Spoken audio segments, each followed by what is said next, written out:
जुजलपा नमस्ते। समय सन्दर्भका सम्पूर्ण श्रोताहरूलाई आज सङ्गीतमय अभिवादन। प्रविधि संयोजनमा सुशान्त श्रेष्ठ र म शङ्कर थापाको।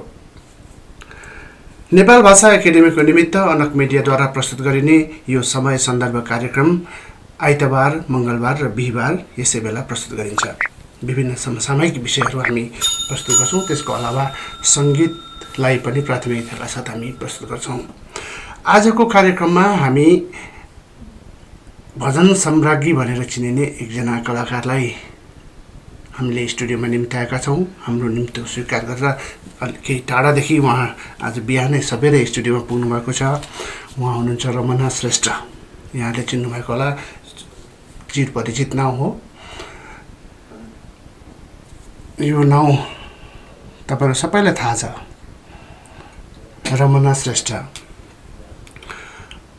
उहाँ चाहिँ 2048 सालमा सबभन्दा पहिलोपल्ट रेडियो नेपालमा गीत रेकर्डिङ गर्नुभएको थियो। त्यस पछाडि रेडियो नेपालमा 50 सालमा स्वर परीक्षा उत्तीर्ण गर्नुभयो। त्यतिखेर स्वर परीक्षा उत्तीर्ण गर्न निकै कठिनाइ पनि थियो। त्यस्तो स्थितिमा पनि उहाँको त्यो कोकिल कण्ठ रेडियोमा सुट भयो, रेकर्ड उहाँले पोस्टेज पास गर्नुभयो। त्यसपछि विभिन्न गीतहरू गाउँदै अहिलेसम्म पनि उहाँ धेरै गीतहरू गाउँदै आउनुभएको छ। एउटा गीत म उहाँको परिचयको निमित्त म यहाँलाई सुनाउँदैछु। रातो टिका निधारमा टलक्क टल्कियो। यो गीत जनमानसमा धेरै पहिलेदेखि गुन्जिरहेको छ। सायद तपाईँहरूले सम्झिरहनु भएको होला। रातो टिका निधारमा टलक्क टल्कियो, यो यति पपुलर थियो कि एकताका यो गीत, त्यो गीतको पपुल्यारिटी अहिलेसम्म घटेको छैन, जस्ताको तस्तै छ। कुनै पनि बेला यो गीत जनमानसको जीवनमा झुन्डिरहेको छ। ती कलाकारलाई आज म यहाँ सामु ल्याउँदैछु र उहाँको बारेमा केही जान्न चाहनुहुन्छ भने हाम्रो स्टुडियोको फोनमा फोन गर्न सक्नुहुनेछ। हाम्रो स्टुडियोको फोन नम्बर हो 433 42 22 है। केही सोधपुछ छ भने फोन गर्न सक्नुहुनेछ। उहाँसँग प्रत्यक्ष सवाल पनि गर्न सक्नुहुनेछ। रमनाजी, नेवा एफएमको यो स्टुडियोमा मैले आज तपाईँलाई स्वागत गरेँ। धन्यवाद। आजको यो हाम्रो समय सन्दर्भ कार्यक्रम सङ्गीतमय हुनुभएको छ। तपाईँलाई यो क्षेत्रमा लागौँ भनेर कसरी त्यो भित्रबाट इनर्जीहरू जाग्यो भनौँ न? सुरुमा कसरी तपाईँ यो क्षेत्रमा लाग्नुभयो? कुन प्रभाव पर्यो तपाईँलाई र गीत गाउँछु भन्ने किसिमको तपाईँको सोच बढ्यो? सबैभन्दा पहिला नेवा एफएम सुनिरहनुभएका सम्पूर्ण श्रोतावर्गमा म बिहानैको न्यानो अभिवादन टक्राउन चाहन्छु। र विशेष रूपमा चाहिँ अब म बच्चैदेखि चाहिँ अब लता मङ्गेशकरज्यूको गीतहरू चाहिँ म एकदम सुन्थेँ। अनि हाम्रो अरुणा लामा दिदीको गीतहरू पनि एकदमै म सुन्ने गर्थेँ। त्यो गीत सुनिरहन्थेँ, तर गीत सुने पनि मलाई गीत सङ्गीत एकदम मन पर्थ्यो। तर म गीत लिएर चाहिँ बाहिर आउँ भन्ने चाहिँ मेरो सोचाइहरू थिएन। गायिका बन्छु भन्ने चाहिँ मेरो सोचाइहरू कुनै थिएन। र विशेष रूपमा चाहिँ अब मैले कुरा गर्नु पर्दाखेरि चाहिँ मेरो बुवाले चाहिँ मलाई एकपल्ट चाहिँ भारतीय शीर्षस्थ कलाकार लता मङ्गेशकरज्यूको चाहिँ मलाई एउटा एल्बम दिनुभएको थियो, क्यासेट है। अनि त्यो क्यासेट चाहिँ अब यो अल्बर्ट हलमा चाहिँ लाइभ प्रोग्रामको क्यासेट थियो। त्यसमा गाइएको चाहिँ त्यो हन्टिङ मेलोडिजहरूलाई चाहिँ म एकदमै गाउँथेँ कि।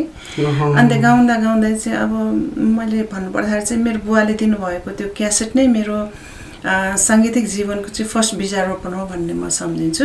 र त्यो गीत गाउँदा म आफै चाहिँ एकदम गीतहरू सुन्थेँ मात्रै, गाउँथेँ, तर म बाहिर आउने चाहिँ मेरो कुनै सोचाइ थिएन। गाउनु चाहिँ गाउनुहुन्थ्यो। हजुर। यसरी चर्चित हुन्छु, यस्तो चर्चित गायिका बन्छु भन्ने चाहिँ तपाईँले सोचाइराख्नु भएको थिएन? म त घरको त्यो दैलोबाट बाहिर आउने पनि मेरो सोचाइ थिएन सङ्गीत क्षेत्रमा वास्तवमा। अनि तपाईँ 48 सालदेखि यो क्षेत्रमा लाग्नु भएको, अहिले अलिकति पछाडि परेको हो कि जस्तो लाग्छ होइन? यतिखेर तपाईँको यसमा चाहिँ तपाईँको यो के कारण? अलिकति लजारुपन छ है तपाईँमा? धेरै नै छ वास्तवमा चाहिँ। अब बच्चादेखि चाहिँ धेरै नबोल्ने मेरो स्वभाव होइन, अलिकति अन्तर्मुखी स्वभाव, मानिसहरूसँग चाहिँ छिट्टो घुलमिल हुन नसक्ने स्वभाव थियो एउटा होइन। र विशेष रूपमा चाहिँ अब कन्टिन्युटी चाहिँ अब 48 सालमा चाहिँ मेरो यता पोखरा निवासी सोम बज्राचार्य दाईको एल्बमबाट चाहिँ मैले अब 48 सालमा हजुर फर्स्ट बुद्ध भजनबाटै मेरो चाहिँ साङ्गीतिक यात्रा सुरुवात भएको हो र उहाँको एल्बममा गाइसकेपछि चाहिँ अनि मैले धरानमा चाहिँ अब सङ्गीत सिक्न खोज्दाखेरि पनि त्यस्तो टिचरहरू गुरुहरू नपाउने तर त्यो एल्बम गरिसक्यो त्यो एल्बममा चाहिँ मैले एकैताल 4वटा भजन गाउने चाहिँ मलाई सुअवसर प्राप्त भयो र त्यो भजन गाइसकेपछि चाहिँ अनि ठ्याक्कै गुरु पनि पाएँ मैले भनौँ न है सङ्गीत सिक्नलाई आदरणीय सन्दीप कुमार प्रधानज्यूसँग चाहिँ मैले शास्त्रीय सङ्गीतको चाहिँ आधारभूत शिक्षा हासिल गरेँ फर्स्टमा 2049 सालको कुरो चाहिँ अनि त्यस पछाडि चाहिँ मैले अनि 50 सालमा चाहिँ रेडियो नेपालको भोइस टेस्ट पास गरेँ र त्यही ताका चाहिँ मैले अनि भूपेन्द्र रायमाझी दाईको सङ्गीतमा चाहिँ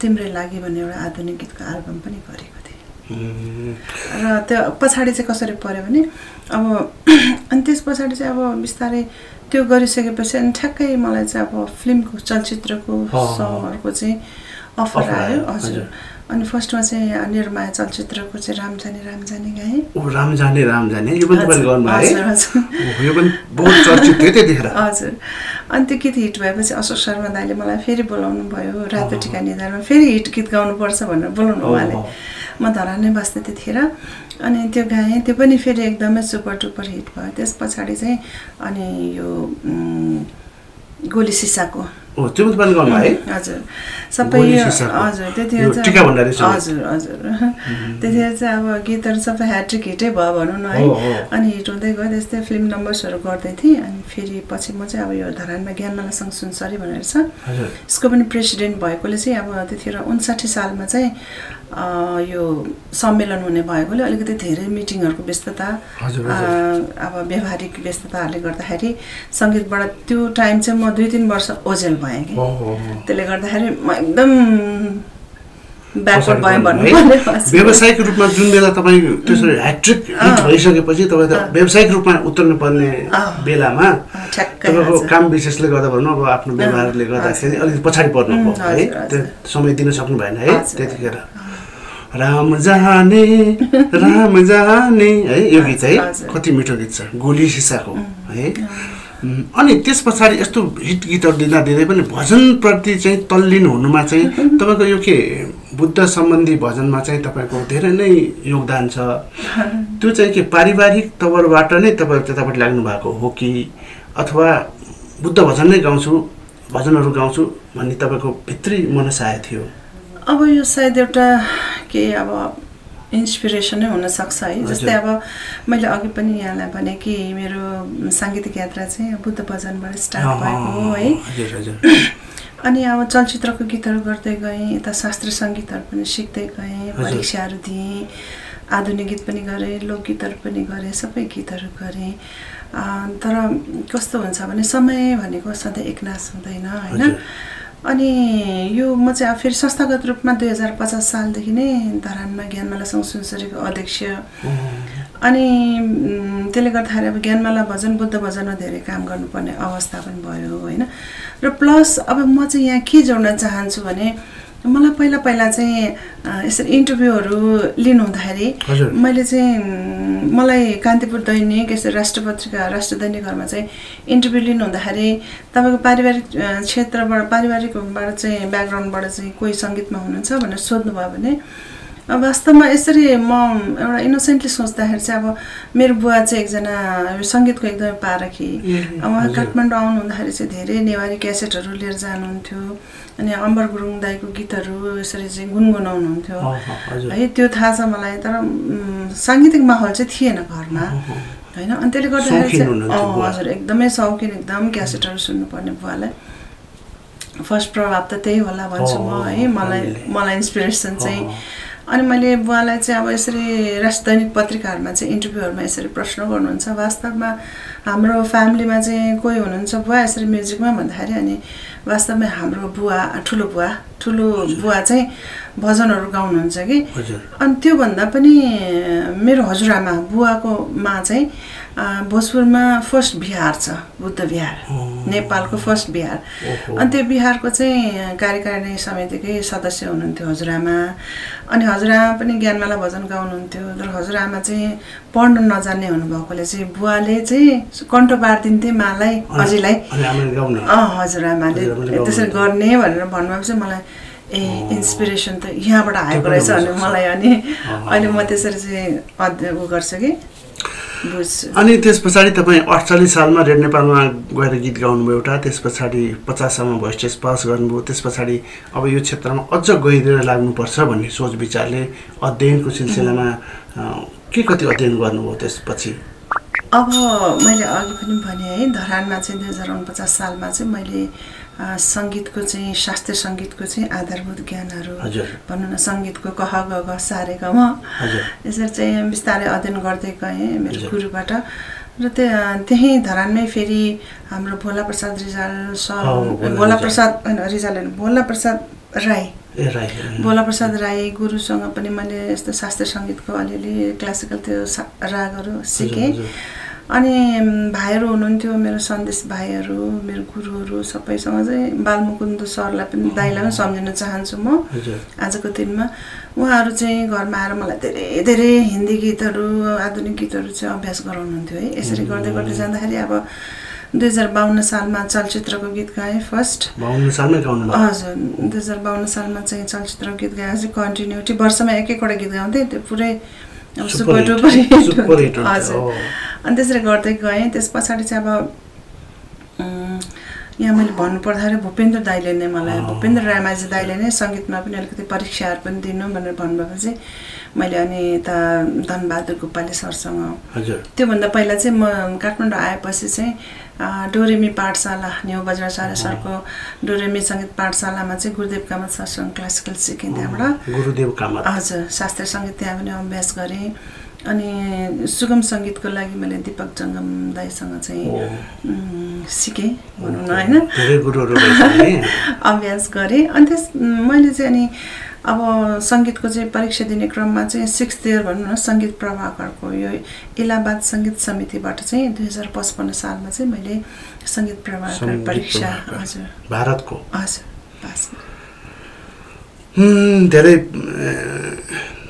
धेरै सङ्घर्षै गर्नुपर्छ है? सङ्घर्ष त धेरै छ, धेरै पापडै बेल्नुपर्छ यो सङ्गीत क्षेत्रमा हिट हुनलाई। तपाईँले जति लगानी गर्नुभएको छ त्यति फाइदा उठाउन सक्नुभएको छैन कि भन्ने अब यहाँ मलाई तपाईँको कुरा सुनेर अनुभव भयो। किनभने 50 सालमा भोइस टेस्ट पास गरेको मान्छे त्यस पछाडि लगातार सुपरहिट गीतहरू दिनुभएको, सालै पछि त्यसरी दिनुभएको, त्यस पछाडि तपाईँको अन्तराल त ग्याप भयो है त्यसपछि है, त्यो आफ्नै बाध्यता है। 2-3 वर्ष ग्याप हुँदाखेरि धेरै पछाडि परियो होइन। फेरि अर्को कुरो चाहिँ म यसरी इन्टरभ्यूको लागि चाहिँ मिडियाहरूसँग, च्यानलसँग चाहिँ त्यति हुँदिनँ कि म है। अनि उहाँहरूलाई एभाइलेबल नहुँदाखेरि वास्तवमै भन्दाखेरि रातो टिका हिट भइसक्दाखेरि पनि मान्छेलाई रमना श्रेष्ठ सिङ्गर भनेर थाहा छ, तर व्यक्तिगत उहाँ को हुनुहुन्छ भन्ने कुरो मलाई मान्छेले भेट्नु भएको थिएन। मलाई पनि ठ्याक्कै यो गीत तपाईँले गाउनुभएको भने थाहा थिएन। मैले तपाईँलाई 2004 सालमा जापानमा भेटेको थिएँ है, तपाईँ कन्सर्ट लिएर जानुभएको थियो है त्यतिखेर। त्यो कन्सर्टमा तपाईँले यो गीत गाउनुभएको भनेर बल्ल पहिलो ताल थाहा पाएँ। त्यतिखेर त्यो गीत सुपर डुपर हिट थियो होइन? तपाईँ मिडियामा यति नआउँदाखेरि अलिकति पछाडि परेको हो कि जस्तो लाग्यो है, यो कारण पनि हुनसक्छ।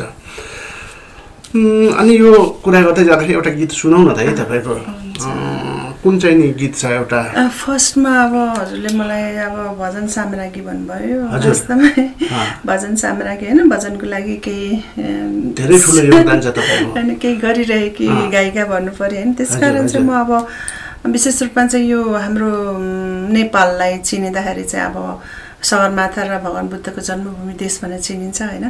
त्यसकारण चाहिँ म के चाहन्छु भने एउटा भजन चाहिँ म यो सर्वोच्च शिखर सगरमाथाको हाम्रो देश नेपाल भगवान बुद्धको पवित्र जन्मभूमि हो नेपाल भन्ने भजन यो मेरो आमाले नै लेख्नु भएको फेरि मेरो आमाले नै लेख्नु भएको मनराजा कर्मी उहाँले सङ्गीत गर्नुभएको एकदमै सुन्दर भजन छ एउटा भजन मात्रै पनि होइन यो त एउटा के भन्ने राष्ट्रिय भजन भनौँ न है हजुर राष्ट्रिय भजन भन्न रुचाउँछु म हजुर सङ्गीत मनराज नकर्मीको रचना आफ्नै उहाँको हजुर यो पनि सुनौला धेरै भजनहरू गाउनु भएको छ तपाईँले यताउता देखिन्छ तपाईँको फेसबुक वालहरूमा प्रत्येक ठाउँमा रमना श्रेष्ठ पुगिरहनु भएको हुन्छ भजनमा धेरै तपाईँको लगान छ है हजुर हजुर श्रोताहरू आजको हाम्रो स्टुडियोमा पाहुनाको रूपमा मैले बोलाएको छु रमना श्रेष्ठज्यूलाई हुनुहुन्छ आज उहाँको गीत हामी सुन्दै गरौँ है त अब यो गीत म यहाँलाई सुनाउँछु है त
श्रोताहरू यो भजन भन्दा पनि यसलाई त मैले राष्ट्रिय गीत नै माने है राष्ट्रिय गीतकै बेस छ नि हैन कति मिठो सङ्गीत चाहिँ मनराज्यको पनि विशेषमा चाहिँ विशेष गरेर चाहिँ अब म एउटा कुरा यहाँ फोकस गर्न चाहन्छु कि यो भजनको सृजना कसरी भयो भनेर है मेरो आमा अहिले त 90 इयर्स पुग्नु भयो है अहिले जीवित हुनुहुन्छ हजुर लामो आयो रहेछ हजुर 90 इयर्स पुग्नु भयो र जुन अवस्थामा उहाँले यो भजन लेख्नु भयो उहाँ चाहिँ धरान बुद्ध विहारको चाहिँ फर्मर प्रेसिडेन्ट पनि हुनुहुन्छ है एउटा जागरको उपासिका भन्नु उहाँले चाहिँ अब टिभीमा चाहिँ देख्नुभएछ भगवान् बुद्ध इन्डियामा जन्मिनु भएको भनेर त्यो देखेपछि चाहिँ उहाँको माइन्डमा चाहिँ अलिकति स्ट्राइक भएपछि उहाँले यो भजन लेख्नु भएको कि त्यसकारण यो बुद्ध जन्मभूमि नेपाल नै हो भगवान् बुद्ध नेपालमा जन्मिनु भएको भन्ने धारणालाई चाहिँ उजागर गर्न चाहिँ उहाँले यो भजन लेख्नु भएको राष्ट्रिय गीतै भन्नुपर्छ भजन भन्दा पनि बुद्धको गुणगान छ तर राष्ट्रियता पनि यसमा झल्किएको छ है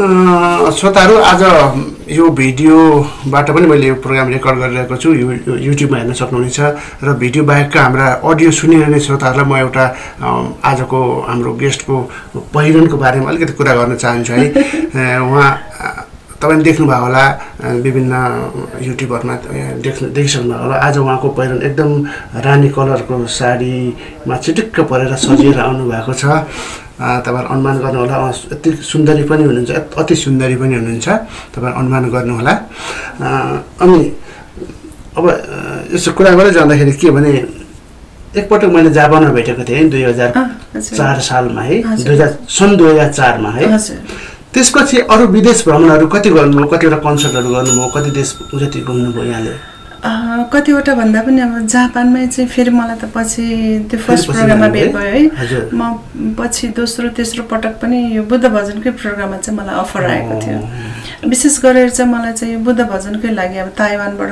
थाइल्यान्डबाट यसरी चाहिँ बुद्ध भजनकै लागि भनेर चाहिँ अफरहरु आउँछ विशेष गरेर ताइवानमा चाहिँ त्यहाँको ठुलो गुरु हुनुहुन्छ मास्टर सिङयुन उहाँकै शब्द लिरिक्समा चाहिँ अब 74 वटा कन्ट्रीले हामीले पार्टिसिपेट गरेको थियौं नेपालबाट चाहिँ मैले गरेको थिएँ हैन मलाई एकदम नेपालको प्रतिनिधित्व पनि गर्नु भएको छ है हजुर पक्कै पनि नेपाली संगीतको एउटा हस्ती नै हुनुहुन्छ यहाँ है धेरै पुरानी कलाकार हुनुहुन्छ अनि यो क्षेत्रमा लाग्दै जाँदा गर्दै सुरुको क्षेत्रमा कति कठिनाई जति पर्यो होला त भन्नु सुरुमा हुनु न यो स्थापित हुन्जेलसम्मको अवधिमा कति गाह्रो भयो होला कति समस्याहरू आयो होला कस्तो किसिमको अनुभव छ त्यतिखेरको वास्तवमा चाहिँ अब म ती भाग्यमानी कलाकारहरूमध्ये एकजना पर्छु हैन मैले संगीतमा आउनको लागि चाहिँ त्यति संघर्ष गर्नु परेन हैन विशेष गरेर चाहिँ अब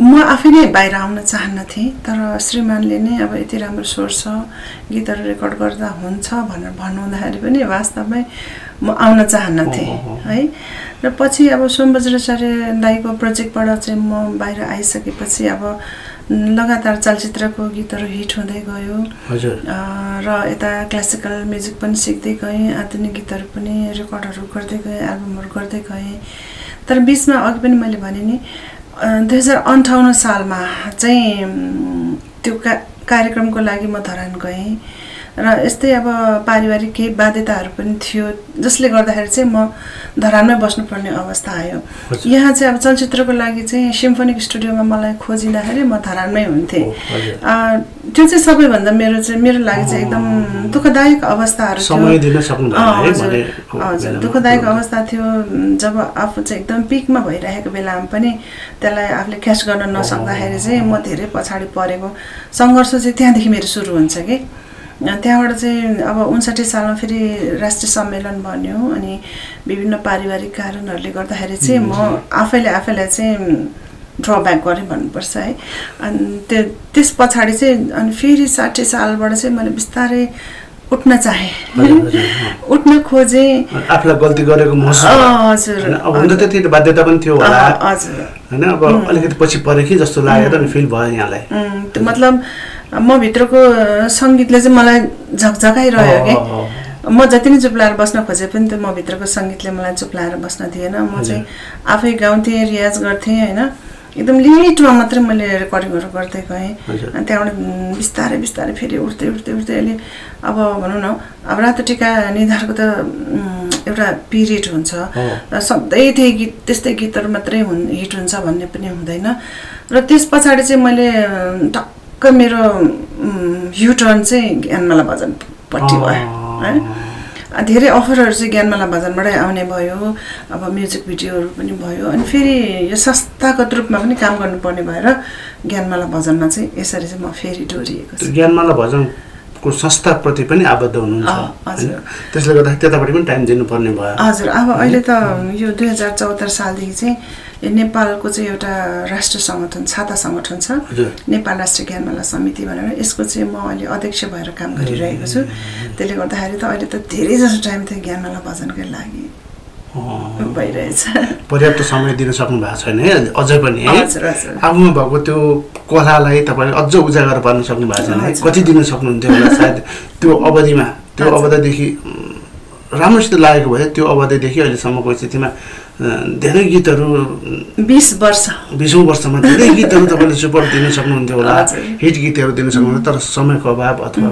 बाध्यता है अनि अर्को एउटा बाध्यता पनि हुन्छ नि महिलालाई बिचरा सुरुमा छोरी भन्छन् त्यसपछि बुहारी भन्छन् त्यसपछि आमा भन्छन् त्यसपछि हजुरआमा भन्छन् त्यो प्रत्येक पिरियडमा छुट्टै किसिमको अब नाटक भनौँ अभिनय गरौँ बाध्यता छ त्यो भूमिका निभाउनु पर्ने हुन्छ नि जिम्मेवारीहरू हुन्छ त्यसले तपाईँलाई कतिको असर पारेको छ यो गायन क्षेत्रमा त्यसले त असर पारेको म भन्दिनँ किनभने म त्यो घरको चाहिँ आफ्नो जिम्मेवारीहरूलाई चाहिँ म कुशलतापूर्वक चाहिँ निर्वाह गरेर पनि म आफ्नो साङ्गीतिक यात्रालाई अगाडि बढाइरहेको छु होइन अब 20 वर्ष जुन साङ्गीतिक क्षेत्रमा यता आधुनिकमा हुन त छुटपुट गरिरहेको छु तर जुन प्रकारले म लाग्नुपर्ने त्यसरी लागेको छैन यता आधुनिक सङ्गीतपट्टि चाहिँ तर यो 20 वर्ष भनेको चाहिँ मेरो लागि सायद यो ज्ञानमाला भजनको लागि चाहिँ पूर्ण रूपमा समर्पित भएर काम गर्ने अब ज्ञानमाला भजन भनेर सङ्गीत मात्रै होइन यसमा त बुद्ध शिक्षा पनि छ विशेष रूपमा बुद्ध शिक्षाकै सम्प्रेषण गर्ने विषय भएकोले चाहिँ यो एउटा तपस्याकै रूप मान्छु कि म वास्तवमा यो 20 वर्ष चाहिँ मलाई ज्ञानमाला भजनको तपस्या गर्नलाई चाहिँ छुट्याइएको समय हो कि मलाई रिग्रेसन फिल हुँदैन कि म अहिले जे आफूलाई आत्मसन्तुष्टि मैले पाएको छु नि ज्ञानमाला भजनबाट त्यसबाट चाहिँ मलाई 20 वर्ष ग्याप भएको आफ्नो निस्किनुपर्ने धेरै चिजहरू तयारी अवस्थामा सर पनि निस्किरहेको छैन तर ज्ञानमाला भजनबाट पाएको यो जुन एउटा आत्मसन्तुष्टि र आत्मगौरव जुन छ यो पनि म एकदमै यसलाई चाहिँ त्यसबाट पनि सन्तुष्टि लिनु भएको छ है म एकदमै चाहिँ आफ्नो लागि ठुलो अचिभमेन्ट मान्छु यसलाई अब यो क्षेत्रमा लाग्ने नयाँ पिढीका मानिसहरू पनि छन् उहाँहरूलाई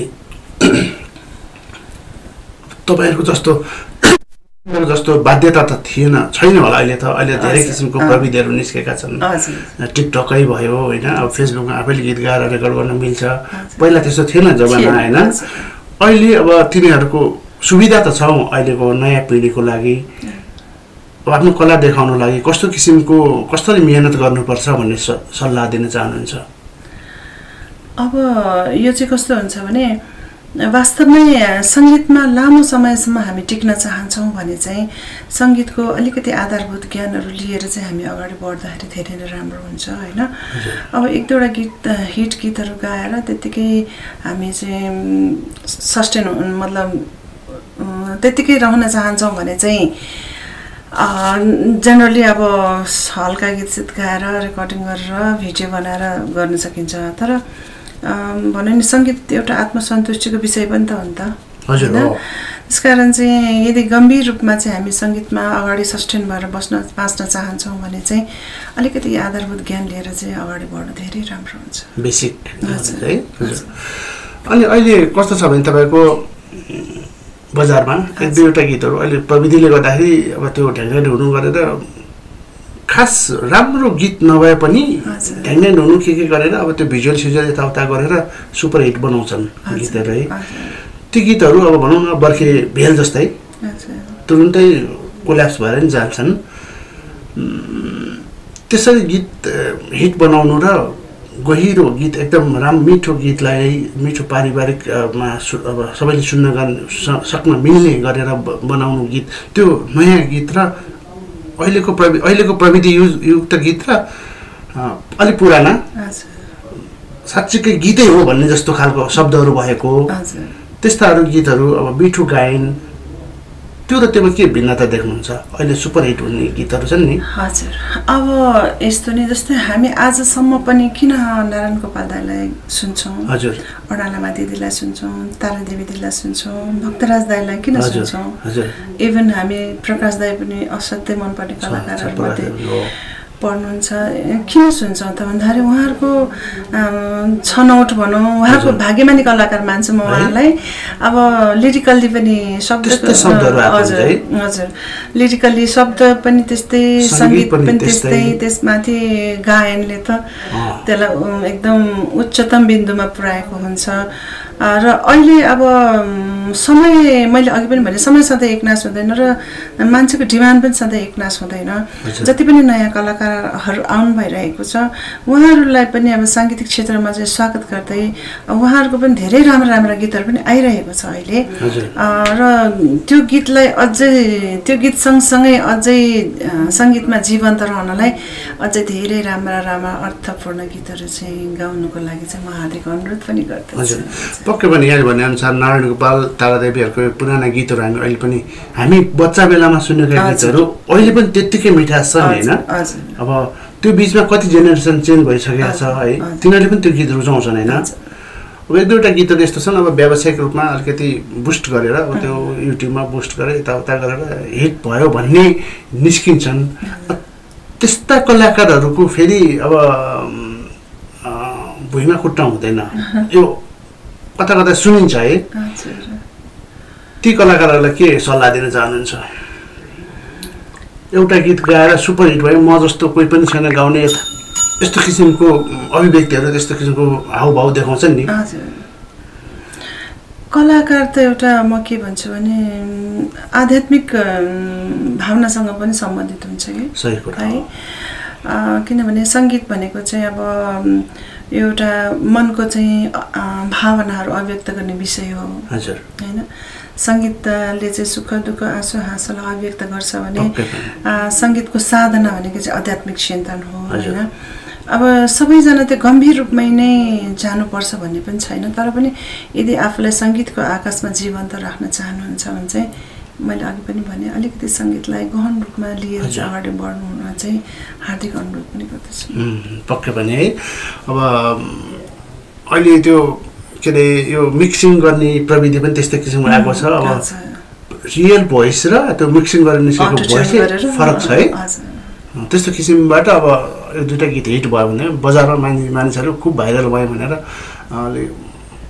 त्यो जमिनभन्दा माथि माथि उडेर हिँडिरहेको देखिन्छ है त्यस्तो किसिमको पनि वातावरण देखिन्छ नेपालमा त्यस्तो किसिमको नहोस् भन्न चाहन्छु म पनि गीत भनेको गीत समाजमा बसेर घरमा बसेर सबै परिवार बसेर सुन्न सक्ने खालको होस् गीतहरू पनि होइन अब त्यो उच्छृङ्खलताको गीत पनि नहोस् र त्यो बाजा नेपाली सङ्गीत भनेर भन्न नसक्ने खालको बाजाहरू पनि युज भइरहेको हुन्छन् होइन अब शब्दहरू त कति कति छन् त्यस्ता शब्दहरू गीत त्यस्ता गीतहरूलाई अलिकति ध्यान दिनुपर्छ भन्ने म नेपाली सङ्गीतलाई माया गरौँ होइन रमाजी धेरै खुसी लाग्यो एउटा गीत फेरि सुनौँ है श्रोतालाई बोर लाग्यो होला हामी कुरा गरिरहेका छौँ है म त तपाईँलाई हेरेर मक्क भइरहेको छु धेरै पछि म तपाईँलाई देखेँ 2004 सालदेखि सन् 2004मा देखेको त्यस पछाडि तपाईँलाई देखेको छैन मैले फेसबुकमा देखिरहेको छु 4बाट 21 भनेपछि कति हो 18 वर्ष झन्डै भइसक्यो हेर्नुहोस् त 17 वर्ष भएछ तपाईँलाई नदेखेको एउटा जेनेरेसनै गइसक्यो नि होइन 17 वर्षपछि म तपाईँलाई देखिरहेको छु हेरिरहँ जस्तो लागिरहेको छ तपाईँलाई श्रोताहरू आजको हाम्रो गेस्ट हुनुहुन्छ रमना श्रेष्ठ भजन सम्राज्ञी श्रोताहरूले उहाँको भजन सुनेर उहाँको कोकिललाई बाट मन्त्रमुग्ध भएर भजन सम्राज्ञीको उपमा दिनुभएको छ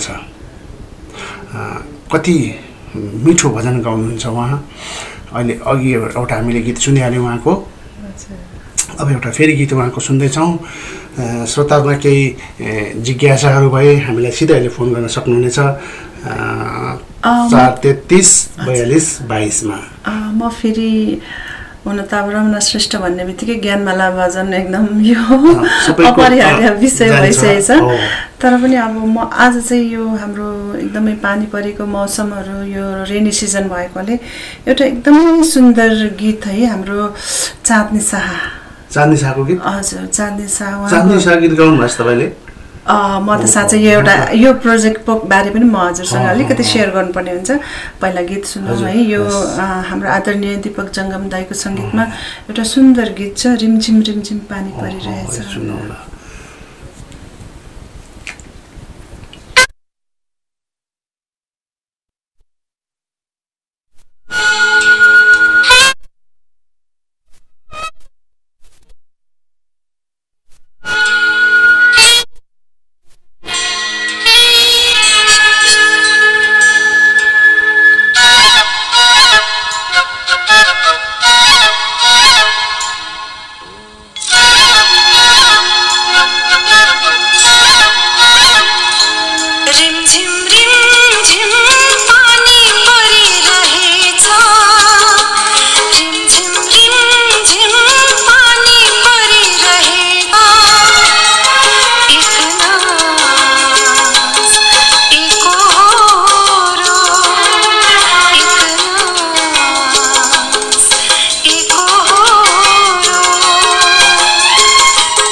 मौसममा कति मिठो गीत है, कति मिठो सङ्गीत। त्यो यो गीत सदाबहार गीत हो। कति सालमा रेकर्ड गर्नुभएको थियो गीत? यो 58 सालमै गरेको। वास्तवमा 58 यो आज मलाई एकपल्ट उहाँ हाम्रो दीपक चाँदनी शाह हाम्रो राज परिवार भनौँ न, उहाँलाई चाहिँ म आज यो नेवा एफएमबाट हार्दिक श्रद्धाञ्जली पनि वास्तवमा व्यक्त गर्न चाहन्छु।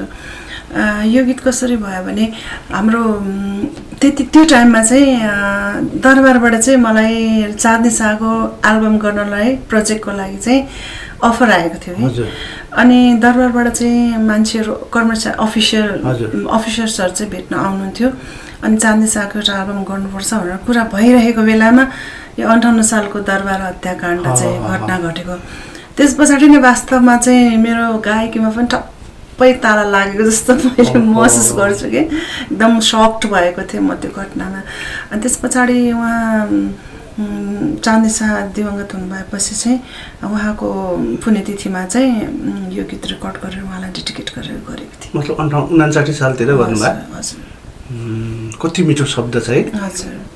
मिठास छ सङ्गीत। दीपक जङ्गमको सङ्गीत मिठो हुन्छ है, एकदमै नै। दाइको सङ्गीतमा गीत गाउनु पनि भाग्य नै सदाबहार गीत हो, जहिले पनि सुनिरहन सकिन्छ। मैले त सुने बिर्सेँ होला मैले। यो त्यति पहिला त्यो जुन टाइममा यो रेकर्ड भएपछि सबै एफएममा चाहिँ गएको थियो होइन।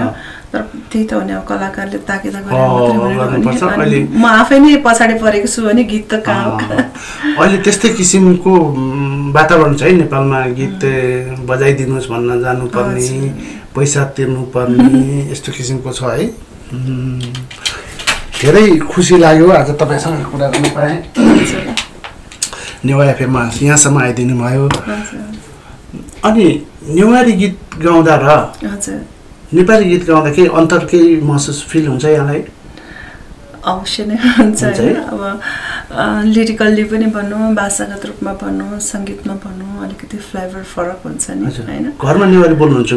घरमा चाहिँ कस्तो भने मेरो चाहिँ मा बुवा हजुरआमाहरू यता सबै नेवारी बोल्छौँ कि। तपाईँको जेनेरेसन पछि चाहिँ नेपालीमा त छ। त्यस पछाडि चाहिँ त्यसले गर्दाखेरि प्रोनाउन्सिएसनमा केही फरक त हुँदैन?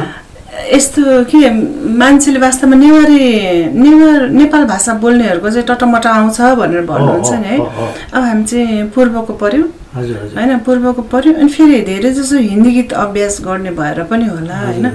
अनि फेरि अब माहरूसँग मात्रै बोलिने भएर त्यस्तो टोनमा चाहिँ फरक आउँदैन। धेरै गीतहरू नेवारी गाउनु भएको छ यहाँले।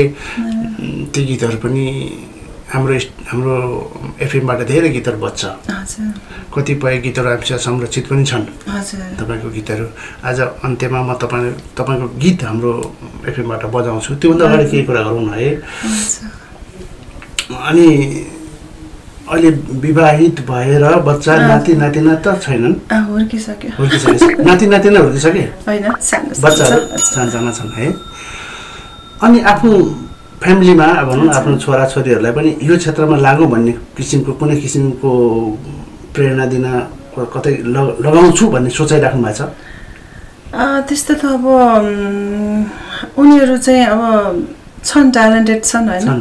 गीत बुझ्छन्, गाउँछन्, बजाउँछन् पनि। तर व्यावसायिक रूपमा आउनु भएको छैन, यसरी करियरको रूपमा चाहिँ यसमा छैनन्। धेरै छन् नि। अब हिरोको छोराहरू हिरो हुने, सङ्गीतकारको छोराहरू सङ्गीतकारै हुने, यस्तो धेरै छ नेपालमा होइन।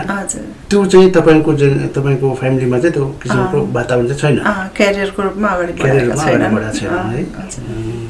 लागोस् भन्ने चाहनुहुन्छ कि मेरै बिर्नु समातेर जाओस् मेरो बच्चाहरू भन्ने सोचाइराख्नु भएको छ कि आफ्नो खुसी? यस्तो कस्तो भने मानिसलाई चाहिँ आफ्नो एउटा पहिला त सोसल स्ट्याटस नै बनाउनु पर्यो होइन। यो भनेको चाहिँ अब म्युजिक सख हो, तर इनबर्न ट्यालेन्ट पनि हुन्छ होइन। पहिला क्यारियर बनाओस्, सँगसँगै अब उनीहरूसँग चाहिँ ट्यालेन्ट छ होइन, अब बजाउँछन् गाउँछन्, त्यो पनि सँगै लगोस्। तर करियरकै रूपमा चाहिँ अगाडि बढिरहेको छैन। मैले पनि त्यो विषयमा सोचेको पनि छैन। पक्कै पनि तपाईँको स्वर यति मिठो छ भने छोराछोरीकोमा पनि त्यो तपाईँको जिन चाहिँ गएको हुनसक्छ। त्यति उहाँको पनि स्वर मिठो होला, सायद परीक्षण नभएको होला होइन। गाउने सोख त राख्नु भएको छैन उहाँले छोराछोरीले? छैन, हामी आफ्नो फ्यामिली ग्यादरिङमा मात्रै गाइन्छ। खुसी लाग्यो। अब श्रोताहरूलाई हाम्रो नेवा एफएमका श्रोताहरूलाई यहाँसम्म आएर आज यो बसाइमा धेरै जानकारीहरू दिनुभयो, खुसी लाग्यो। अन्त्यमा मनका कुरा केही छ कि मैले सोध्न बिर्सिएको कुरा केही भनौँ जस्तो लागेको केही कुराहरू सम्झिनु भएको छ कि? अब विशेष रूपमा चाहिँ अब यहाँ श्री शङ्कर थापाज्यूले मलाई चाहिँ सम्झेर चाहिँ यो नेवा एफएमसम्म बोलाएर चाहिँ आफ्नो साङ्गीतिक यात्राको विषयमा, आफ्नो सङ्घर्षको विषयमा, आफ्नो उपलब्धिको विषयमा केही चिजहरू, आफ्नो भावनाहरू अभिव्यक्त गर्ने अवसर दिनुभएकोमा सबैभन्दा पहिला यहाँलाई म हार्दिक धन्यवाद ज्ञापन गर्न चाहन्छु। र हाम्रो यहाँ चाहिँ टेक्निकल सपोर्टमा हुनुहुन्छ हाम्रो भाइहरू, उहाँहरूलाई पनि धेरै धेरै चाहिँ धन्यवाद ज्ञापन गर्न चाहन्छु। विशेष गरेर नेवा एफएम भन्दाखेरि म चाहिँ नेवारी भाषा, नेपाल भाषामै इन्टरभ्यू हुन्छ होला भनेर सोचेको थिएँ। पहिला पनि आएको थिएँ, त्यतिखेर चाहिँ सायद नेपाल भाषामै भएको थियो क्या इन्टरभ्यू जस्तो लाग्छ। यो नेपाल भाषा हाम्रो ओरिजिन भाषा हो होइन। नेपाल भाषालाई माया गरौँ, नेवा एफएमलाई माया गरौँ र नेवा एफएमलाई ट्युन गर्दै गरौँ, सुन्दै गरौँ। धन्यवाद। श्रोताहरू, आजको हाम्रो विशेष पाहुना हुन्थ्यो रमना श्रेष्ठ, उहाँसँगको कुराकानी भयो।